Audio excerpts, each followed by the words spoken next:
Un appel qui sera officiellement lancé par l'organisation non gouvernementale Servir au cours de la 9e édition du gala de l'ONG. Plus de 700 convives sont attendus pour apporter leur contribution à la réalisation de l'œuvre de portée sociale et humanitaire. Le point avec Christelle Menant et Victorine Yaoyoboy. 2 dialyses par semaine au lieu de 3, 4 heures de temps au lieu des 5 recommandés pour épurer correctement le sang. C'est le sacrifice que doivent faire les quelques 500 dialysés de Côte d'Ivoire.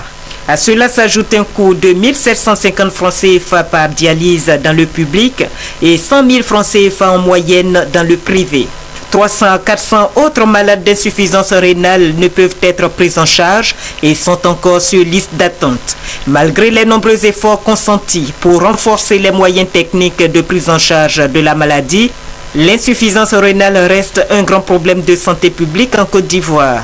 Jusqu'à aujourd'hui, il y a des générateurs de dialyse, mais ça ne suffit pas parce que les dialysés sont beaucoup. De jour en jour, il y a de nouvelles personnes qui tombent dans l'insuffisance rénale. Aujourd'hui, s'il faut se déplacer, aller en Europe, pour la transplantation, si on arrive à faire ici à moins de coûts, c'est bon. La transplantation revient à 10 millions. Et les médicaments reviennent à 250 000, 300 000 par mois et toute la vie. L'ONG Servir, avec à sa tête Henriette Conan-Bédier, veut apporter sa contribution à la résolution de ce problème de santé publique. L'hôpital des Reins, projet d'envergure en cours, estimé à 5 milliards de francs CFA, se veut une réponse aux souffrances des malades du rein. Situé dans la commune d'Atekoubé, il abritera un centre de formation, une unité de dialyse de 16 postes, un laboratoire et une unité de transplantation rénale. Le terrain est acquis, la clôture et le terrassement des 4 hectares bouclés à 100%, mais le financement non encore clos.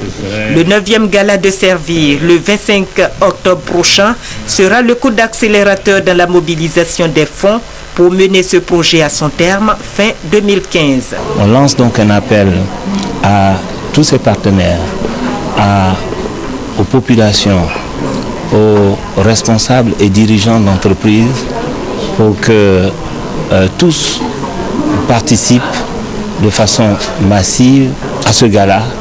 Environ 700 convives attendus pour leur générosité afin d'aider à relever ce défi vital que représente le futur hôpital des reins de Côte d'Ivoire.